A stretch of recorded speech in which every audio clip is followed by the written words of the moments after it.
Hi, everybody. I'm going to talk to you today about young Goodman Brown, which you should have read and taken the quiz before you watch this. The major literary devices and literary elements that I'm going to talk about are theme, which is going to be a big deal for your essay number 2. You are going to be interpreting the theme or the deeper meaning of a story. And I'll also talk about atmosphere, which can lead you into the theme of a story, and symbolism. Atmosphere can lead it into the the symbolism being used in a story. It's definitely going to lead you, symbolism will lead you into analyzing the theme of a story.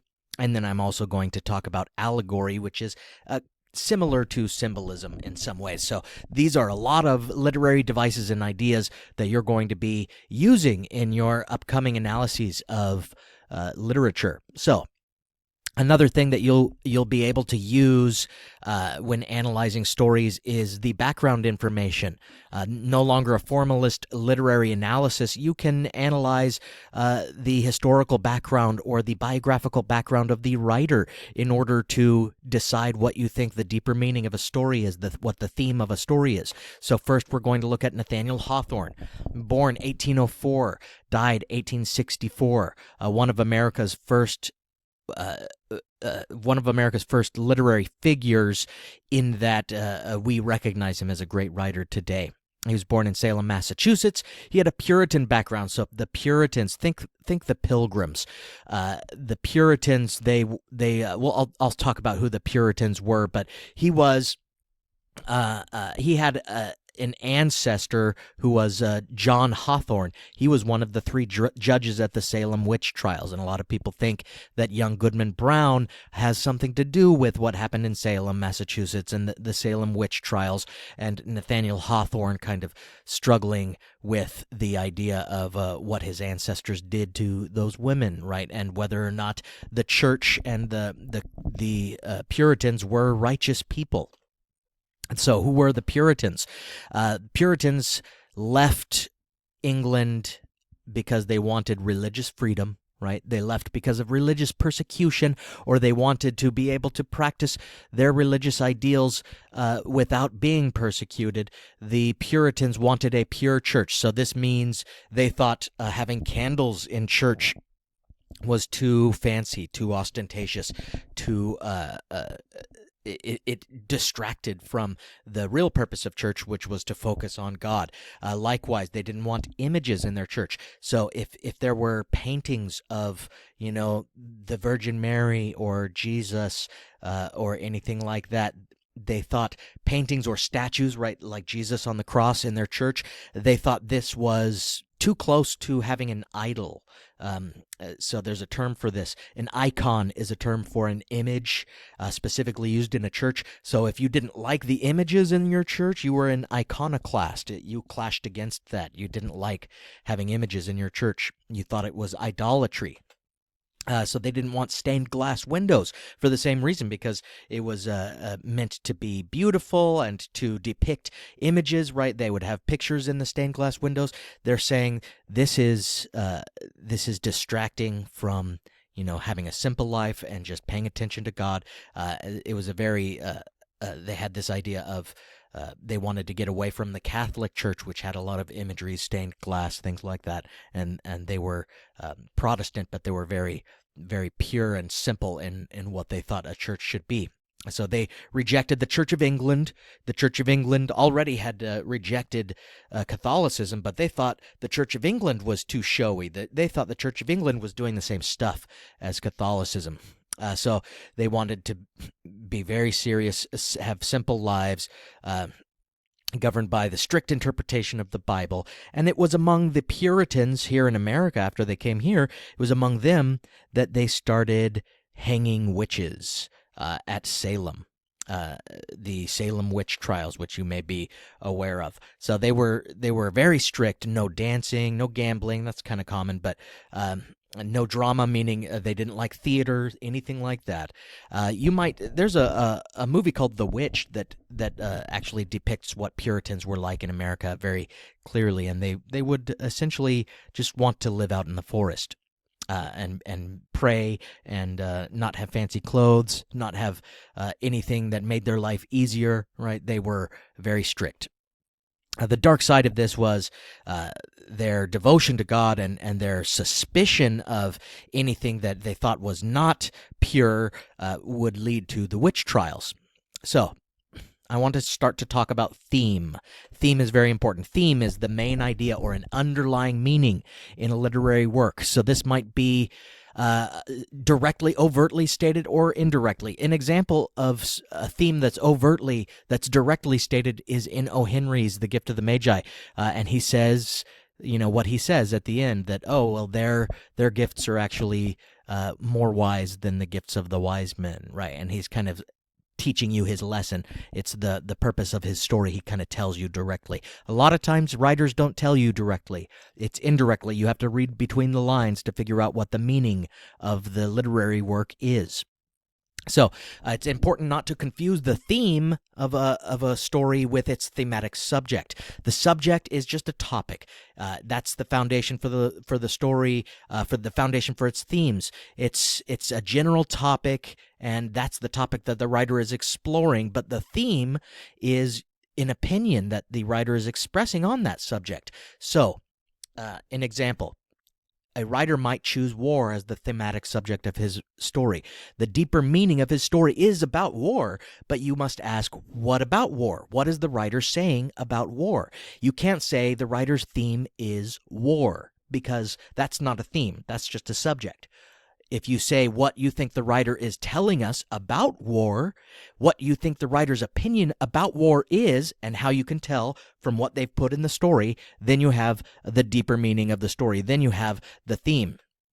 So the theme may be the writer's opinion that war is a curse for humanity. That can be a theme. You can say the theme of this story is that war is a curse on humanity. You can see that you can see the writer expressing this idea, right? Expressing this theme through this happens and this happens. The literary analysis is usually you analyze it. You analyze for the theme by looking at the characters. The characters do this, right? This character says this and this, right? This happens in the story, and this shows us how war is a curse, right? There's these literary devices. This symbolism is used to show us how war is a curse, things like that. So the thematic subjects in Hawthorne, usually it's moral allegories. I'll talk about what allegories are coming up, but allegory, it's kind of like symbolism. He's usually writing about mankind being sinful. He's usually writing about religion, so he has themes about religion. These are just the subjects, though, not what he's saying about them. Hypocrisy, he might, if you were to say that all people, even the most religious, are hypocrites, that would be a theme, and it's having to do with hypocrisy, having to do with religion. He looks at the dark side of human nature because, it was part of his past with his ancestors hanging witches. The thematic subjects in young Goodman Brown specifically, it's talking about the fear of the unknown. Think about him going into those deep, dark woods, the wilderness in those woods, the inevitable loss of innocence because he's an innocent person. He's a good man going into those woods. And then it's talking about the weakness of morality because he goes into those woods, and who does he see? All these people from his church, right? They're upstanding moral citizens in his community, but they're so weak that they have given in to the devil, right? Especially public figures. He thought in this story you see that the public figures they're immoral, they're weak. The church they act like they're good and upstanding, but look, they're immoral and weak, and they've given in to the devil. He creates atmosphere in his story. The atmosphere is the emotional tone that is throughout a whole story. The literary work, it fosters expectations in the reader. So in this one, he's definitely creating atmosphere. When you see he uses specific words, he describes things as dreary more than once. He describes things as lonely more than once. He uses the color black to make you a little worried about what's going to happen, and he says gloom or gloomy many times during the story, and it creates this uneasy feeling as he goes to meet the devil. So other words used even more: darkness. Some things are darkened. 11 times in the story he uses these words. Things are wild. He talks about the wilderness, and he talks about people being bewildered, and like 11 times throughout the story. Through his use of these words, it creates this emotional feeling of dread, and you're wondering something terrible is going to happen as he continues. Then we look at symbolism. Symbolism is when you use an object or an image or some action, and it has a literal meaning in the story. It really is a thing in the story, but it represents something else. So the symbol is the object. The symbol is that image or that action that's in the story. It's a literal thing in the story, but it also represents some idea. Usually it's related to the thematic subject or the theme. Symbols can acquire multiple levels of meaning. I like to give this example. A rose given to a lover may symbolize love. The thorn cuts the lover's finger, and that may add the idea that love can cause pain. Then the rose wilts, and this further adds the idea that love must inevitably fade. So therefore, just by having the writer having one person give someone else a rose, and then mentioning the rose a few times, how it cuts the person's finger, how it wilts overall. Then through that symbolism, the writer has shared their ideas about love, and added to the deeper meaning of the story about love.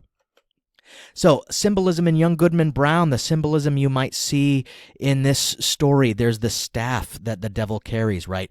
It's like snakes, and snakes are meant to be cunning and deadly, just like the devil. You think about the serpent in the Garden of Eden, right? And that represents the devil. There's the road that young Goodman Brown is on. The road leads him on this journey. Maybe this is the road of life, the journey of life, and you have to stay on the straight and narrow road. There's darkness all around. Maybe that represents the idea of sin and temptation all around him. There's that strip of bright sky above, though, so he needs to keep his eye on God. Maybe through these symbolic details, we can get an idea of Hawthorne's deeper meaning or his theme in the story. So this leads us to talking about allegory. It's like symbolism.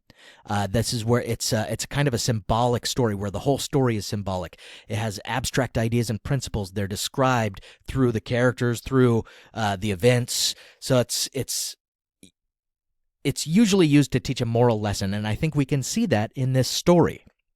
So think of it like symbolism on steroids. Not just one thing is symbolic. It's not just the rose in the story. It's everything. The people are symbolic. The characters are symbolic. The setting is symbolic. We just talked about how the setting might be symbolic, right? There's the road. There's darkness on all sides. There's the light above, right? Okay, we see the setting being symbolic in this story. But is it working together with the characters to create some symbolic meaning? It creates a double meaning in a story. So there's the literal story and there's the allegorical story. The most common example is Animal Farm by George Orwell. You may have read this before. The literal story, it's about some animals on a farm. But the allegorical story, it has an allegorical meaning, and it's about the communist revolution in Russia. And it teaches this moral lesson for people, that this political lesson about how communism works and about people generally in society. So in our story, Young Goodman Brown, we saw how the setting could be symbolic. Okay, so the setting is symbolic.